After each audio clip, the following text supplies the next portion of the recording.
আসসালামু আলাইকুম এভরিওয়ান, কি অবস্থা সবার? চিকেন সিজলিং এর একটা রেসিপি শেয়ার করছি। আমি চিকেন সিজলিং বানানোর জন্য 3টা সবজি নিয়েছি। গাজর আর বরবটিগুলোকে একটু লম্বা করে কেটেছি, আর ক্যাপসিকামগুলোকেও চিকন লম্বা করে কেটে নিয়েছি। এরপরে এর মধ্যে বার্লি দিয়ে দিচ্ছি। বার্লি দিতে হবে, ময়দা বা অন্য কিছু না। এরপরে হচ্ছে পরিমাণ মতো ডিম দিয়ে দিবেন। আমার 2টা ডিম লেগেছিল। আর এটা মাখানোর সময় লবণ দেওয়ার দরকার নেই, কারণ এগুলোকে একদম ডোবা তেলে ভেজে নিতে হবে। আমি যদিও ডোবা তেলে নিইনি, তেলের খরচটা একটু বাঁচিয়ে দিলাম। আমি সময় নিয়ে চুলার আঁচ বাড়িয়ে এরপর অনবরত নেড়ে এগুলোকে ভেজে নিয়েছি। এরপর পেঁয়াজ কুচি দিয়ে দিয়েছিলাম, আর মাংস সেদ্ধ করে নেওয়া হয়েছিল আদা রসুন আর লবণ দিয়ে, সেগুলো ছিঁড়ে ছিঁড়ে নেওয়া হয়েছিল, সেগুলোই দিয়ে দিলাম। এই প্রত্যেকটা জিনিস আলাদা আলাদা করে ডিপ ফ্রাই করতে পারলে কিন্তু সিজলিং আরও বেশি মজা হবে। মানে সবজিগুলো আলাদাভাবে ডিপ ফ্রাই করলে, তারপর হচ্ছে পেঁয়াজগুলো আলাদাভাবে ডিপ ফ্রাই করে, এরপরে মাংসগুলো ডিপ ফ্রাই করে।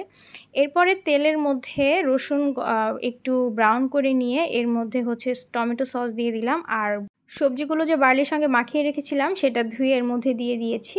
এবার হচ্ছে ভেজে রাখা সব সবজি আর পেঁয়াজ মাংস সব কিছু দিয়ে আস্ত কাঁচামরিচ দিয়ে দিয়েছি। চিনি দিয়ে দিব একদম সব শেষে, আর টেস্টিং সল্ট দিয়েছিলাম পুরোটা রান্নায়, কোনো এক্সট্রাভাবে লবণ দিইনি। এদিকে তেল গরম করে শুকনো মরিচ দিয়ে দিয়েছি। বেশ কিছুক্ষণ ভেজে নিয়ে এরপর সিজলিংয়ের মধ্যে মিশিয়ে দিলে সিজলিংটা একদম রেডি হয়ে যাবে। এই কাজটা আপনারা চাইলে যখন রসুন ভাজবেন তখনই দিয়ে দিবেন, তাহলে সিজলিংয়ের ভিতর মরিচের গুঁড়াটা আরও ভালো মতো যাবে।